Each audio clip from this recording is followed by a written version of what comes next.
اعوذ باللہ من الشیطان الرجیم بسم اللہ الرحمن الرحیم الحمدللہ رب العالمین والصلاة والسلام علی محمد وآلہ اجمعین ولعنۃ الدائمۃ علی اعداء محمد وعلی محمد اما بعد وفقنا اللہ وإیاکم بالعلم والعمل الصالح انشاءاللہ تعالی۔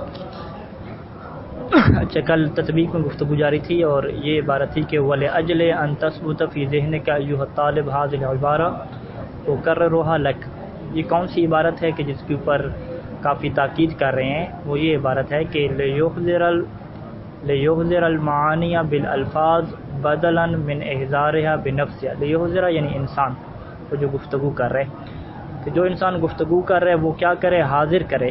کس کو حاضر کرے؟ معانی کو۔ معانی کو حاضر کرے یعنی معانی کو وجود میں لے کر آئے، لیکن کیسے وجود میں لے کر آئے؟ بالالفاظ، الفاظ کے واسطے سے، یعنی حقیقت میں وہ الفاظ کو وجود میں لا رہا ہے تو الفاظ کے وجود سے معنی کا وجود بھی آ رہا ہے۔ اچھا، الفاظ کے واسطے سے لے کر آئے، بدلاً اس کے بدلے میں کہ من احضارها کہ وہ خود معنی کو حاضر کرے، بنفسها بنفس معنی کو۔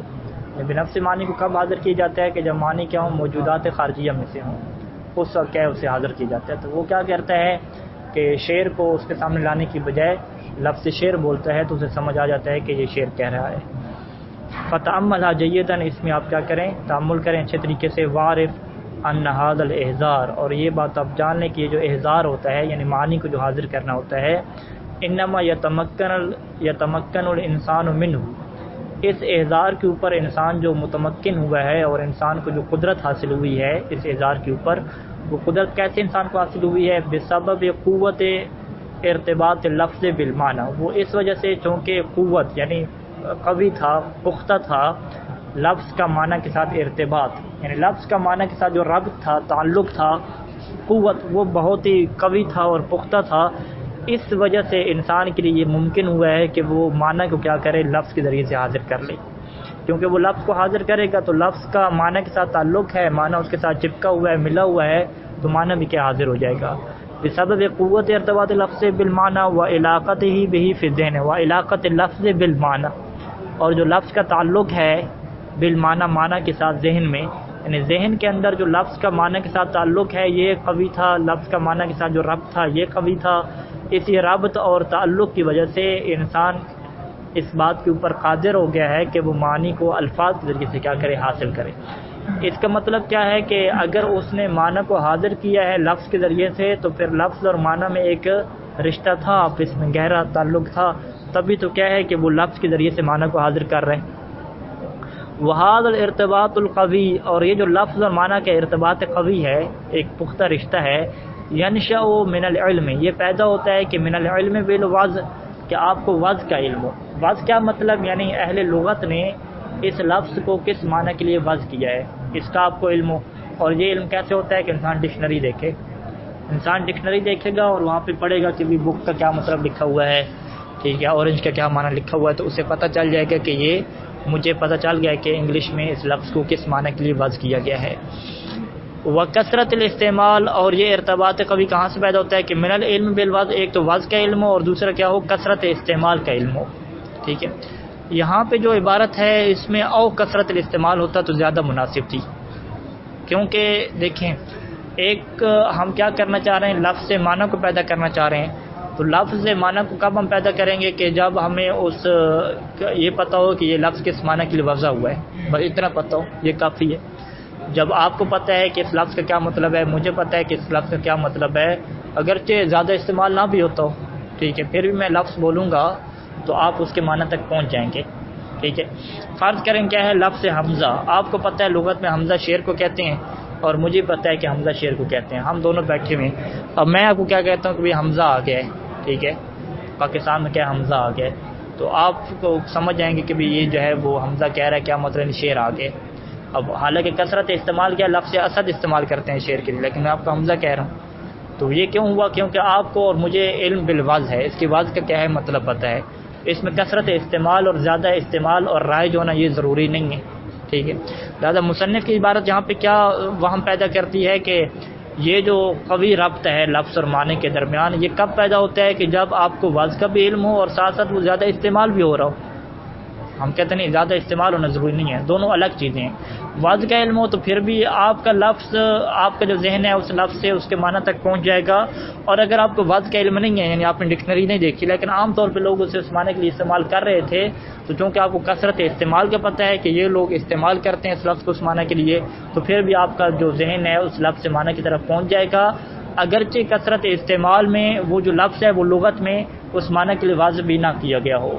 ٹھیک ہے، فرض کریں ایک علاقے میں وہ لوگ شعر کسے کہتے ہیں جی، اپنا جو ان کا کسی کا جو بیٹا ہے وہ بہادر ہے، چونکہ اس کا نام اصل میں کیا ہے جناب علی، فرض کریں اس کا نام محمد ہے، لیکن علاقے والوں سے شعر کہتے ہیں جی شعر آ گیا، جی ساڈا شعر آ گیا، ہمارے علاقے کیا ہے شعر آ گیا۔ ٹھیک ہے، اب لغت میں دیکھیں تو لفظ شعر کیا ہے، وہ 4 ٹانگوں والے کے لیے بنایا گیا ہے، ٹھیک ہے، جبکہ کثرت استعمال کیا ہے اس علاقے میں 2 ٹانگوں والے کے لیے ہے، تو وہاں پہ جب کہتے ہیں کہ جی شعر آ گیا، جی شعر نے آج کمال کر دیا، تو پھر آپ کیا سمجھتے ہیں کہ نہیں یہاں سے مراد کیا ہے وہ والا شعر ہے، تو یہاں پہ آپ کو علم بالوعظ نہیں ہے، وعظ میں تو کیا ہے وہ 4 ٹانگوں والوں کے لیے ہے، تو آپ کس کے اوپر اعتماد کر رہے ہیں؟ کثرت استعمال کی وجہ سے۔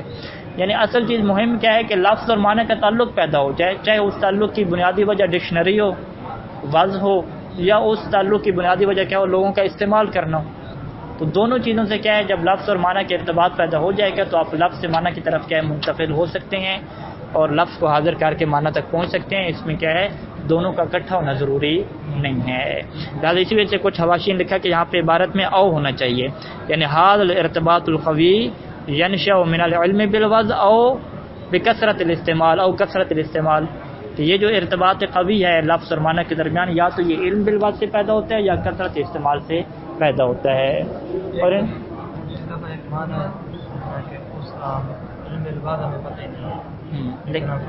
کثرت استعمال ہے تو پھر بھی کیا ہے لفظ اور معنی کا تعلق تو بن گیا، ٹھیک ہے، جیسے لفظ صلاۃ لے لیں، الصلاۃ سے ہم کیا سمجھتے ہیں؟ نماز سمجھتے ہیں، تو یہ کثرت استعمال ہے شریعت میں۔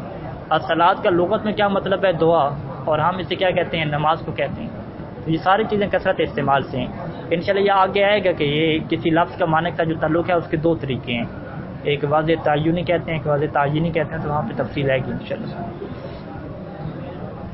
فائدہ حاصل هذا الارتباط القوی، جب یہ قوی ارتباط اور تعلق پیدا ہو جائے گا لفظ اور معنی کے درمیان، لدى ذہن انسان کے نزدیک یہ ارتباط حاصل ہو جائے گا، چاہے اس کا سبب وضع ہو یا اس کا سبب کثرت استعمال ہو، کوئی بھی سبب ہو، اس سبب کے نتیجے میں جب یہ ارتباط قوی حاصل ہو گیا انسان کے ذہن کے نزدیک، تو یصبح اللفظ عنده، تو اس ذہن کے نزدیک لفظ ایسے ہی ہو جائے گا کأنہ المعنی، گویا کہ وہ لفظ کیا ہے؟ معنی ہے، والمعنی کأنہ لفظ، اور معنی ایسے ہو جائے گا جیسے کہ وہ لفظ ہے۔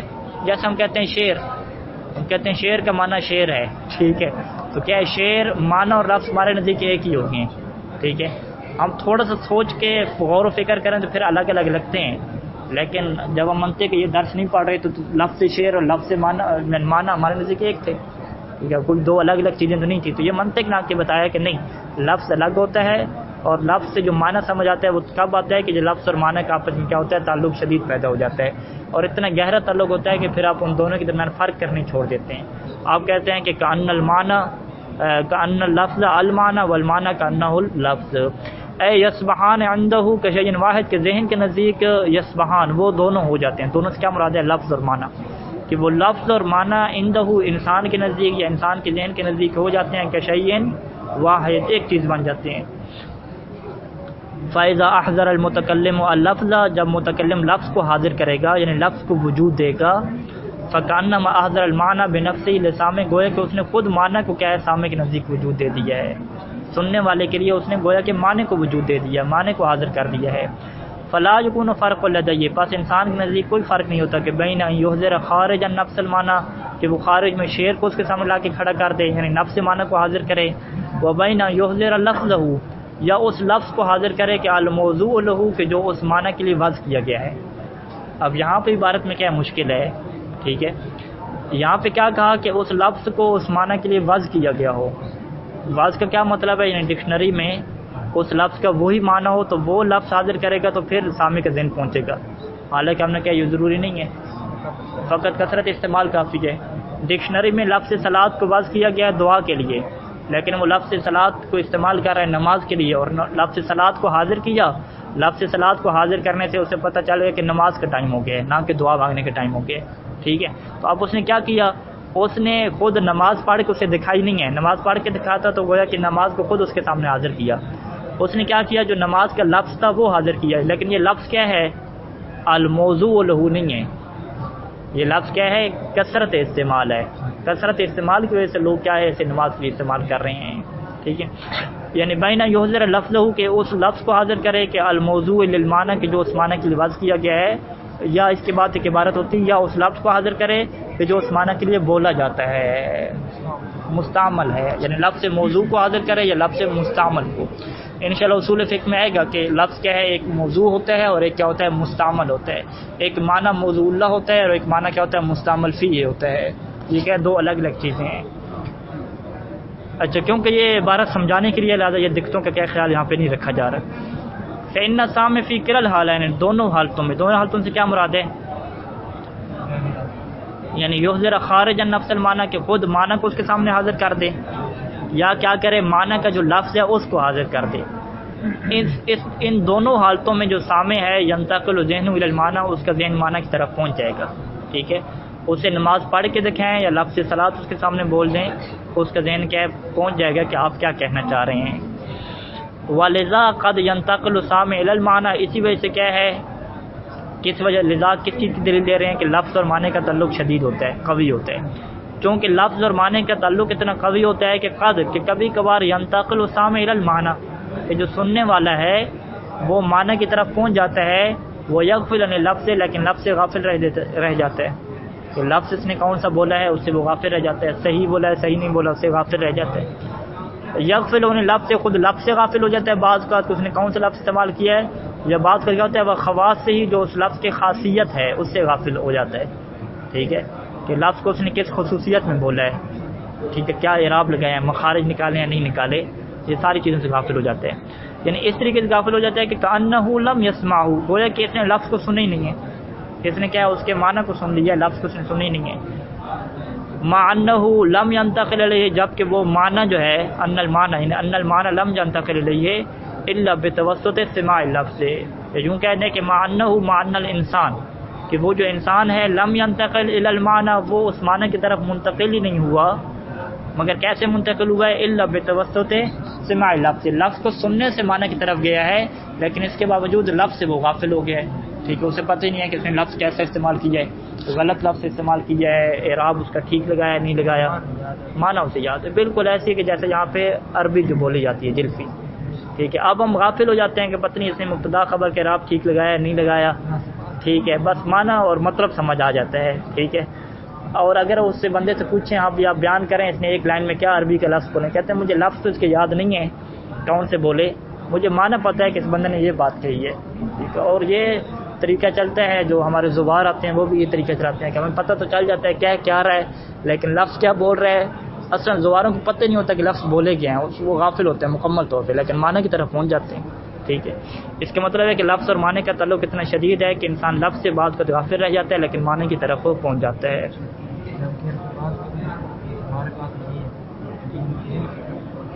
جلفے کیا ہے؟ کثرت استعمال ہے نا، کثرت استعمال جو کہ آپ سنتے رہتے ہیں بار بار لفظ کو سننا، وین ترو کو بار بار سننا، تو آپ لغت میں آپ نے نہیں دیکھا ابھی تک کہ وین ترو کسے کہتے ہیں، لیکن کیا آپ کو پتہ چل گیا کہ یہ پوچھ رہے کہ کدھر جا رہے ہو. ٹھیک ہے ٹھیک ہے، جسم کا لغت میں کس نے دیکھا؟ ٹھیک ہے، نہیں دیکھا، لیکن کثرت استعمال سے پتہ چل گیا کہ کیا کہنا چاہ رہے ہیں. تو بہت ساری چیزیں ایسی ہیں کہ لغت سے ہٹ کے انسان جب دیکھتا ہے کہ لوگ کس معنی میں بول رہے ہیں اور اس کو تھوڑا پتہ چل جاتا ہے، 2 دن ہی اسے بتا دیں کسی بندے کو یہ لفظ اس معنی کہ یہ لوگ بولتے ہیں، اس کا ذہن منتقل ہونے شروع ہو جاتے ہیں. اچھا، زبدۃ المخض، زبدہ کہتے ہیں مکھن کو اور مخض کہتے ہیں ہلانا، یعنی دودھ کو ہلا کے جو مکھن نکالا جاتا ہے اسے زبدۃ المخض کہتے ہیں. یعنی زبدۃ المخض کیا مطلب؟ یعنی اس کلام کا جو بھی خلاصہ ہے اور وہ جو مین مکھن ہے وہ آپ کے سامنے کیا پیش کر رہے ہیں کہ ان هذا الارتباط، کہ یہ جو تعلق ہے یجعل اللفظ والمعنى كشيء واحد، یہ لفظ اور معنی کو ایک چیز بنا دیتا ہے. فاذا وجد اللفظ، جب لفظ کا وجود ہوتا ہے، جب لفظ پایا جاتا ہے تو فكأنما وجد المعنى، تو گویا کہ معنی بھی کیا ہے پایا جا رہا ہے. ٹھیک ہے، فكأنما کہہ دیا نا، فكأنما کیا مطلب؟ گویا کہ، یعنی اصل میں کیا پایا جا رہا ہے؟ لفظ پایا جا رہا ہے. اب اصل میں وجود کس کا آ رہا ہے؟ لفظ کا وجود آ رہا ہے. آپ کہتے ہیں کہ لفظ کے وجود سے معنی کا وجود بھی آ رہا ہے، تو معنی کا وجود کیا پھر آپ کہہ رہے ہیں گویا کے میں لے کر جا رہے ہیں، تو جو چیز گویا میں جاتی ہے وہ اسے کیا کہتے ہیں؟ مجازن کہتے ہیں، ٹھیک ہے۔ اب آپ گئے، میں کہتے ہیں جب آپ آ گئے تو انشاءاللہ آپ کا دوست بھی آ گیا، تو وہ دوست تو نہیں آیا آپ کا، لیکن مجازن کہہ رہا ہوں کہ آ گیا، حالانکہ آئے فقط کیا ہے آپ پہ، ٹھیک ہے۔ یہی چکر کیا یہاں پر بھی ہے۔ فلذا نقول، اسی وجہ سے ہم کہتے ہیں کہ وجود اللفظ، جو لفظ کا وجود ہوتا ہے وہ معنی کا وجود ہوتا ہے، لفظ کے وجود سے معنی کا وجود بھی پیدا ہو جاتا ہے، ولکنہ وجود لفظی للمعنی، لیکن وہ معنی کا وجود لفظی ہوتا ہے، ٹھیک ہے۔ ابھی معنی کا وجود کون سا ہے؟ وجود لفظی۔ کیا مطلب؟ یعنی معنی کا اپنا وجود نہیں آیا، جو معنی کا لفظ تھا اس کا وجود آ گیا ہے، ٹھیک ہے۔ اور ہم وجود لفظی کو کیا کہہ رہے ہیں؟ کہ معنی پیدا ہو گیا ہے، معنی وجود ہو گیا ہے، تو یہ پھر معنی کا وجود حقیقی نہیں ہے، معنی کا وجود کیا ہے؟ اعتباری ہو گیا، حالانکہ وہ لفظ پیدا ہوا ہے، تو لفظ کے وجود سے معنی کی طرف کیوں چلے گئے؟ کیونکہ لفظ کو اس نے وضع کیا تھا یا اعتبار کیا تھا، اس کے لیے معنی کے لیے۔ اچھا، اے ان الموجود حقیقتاً، یعنی حقیقت میں جو چیز موجود ہے وہ کیا ہوا؟ لفظ، وہ فقط لفظ ہے، لا غیر، لفظ کا غیر نہیں ہے۔ وَيُنْسَبُ وُجُودُهُ إِلَى الْمَعنَى، اور لفظ کے وجود کو معنی کی طرف نسبت دی جاتی ہے۔ آپ کہتے ہیں کہ معنی بھی قبلہ صاحب موجود ہے، حالانکہ لفظ موجود ہے، تو جو لفظ کے وجود کو آپ نے معنی کی طرف، معنی کے وجود کی طرف نسبت دی ہے، تو یہ کیا ہے؟ مجازن ہے، حقیقتاً نہیں ہے۔ حقیقتاً وجود کس کا ہے؟ لفظ کا وجود ہے، اور مجازن وجود کس کا ہے؟ معنی کا وجود ہے۔ معنی کا وجود مجازن کیوں آیا ہے؟ بسبب هذا الارتباط، اس تعلق کی وجہ سے آیا ہے کہ الناشی من الوضع، کہ جو تعلق کہاں سے پیدا ہوا ہے؟ وضع سے پیدا ہوا ہے، ٹھیک ہے۔ یہاں پہ پھر اضافہ کریں گے کہ وہ تعلق وضع سے پیدا ہو یا کثرت استعمال سے۔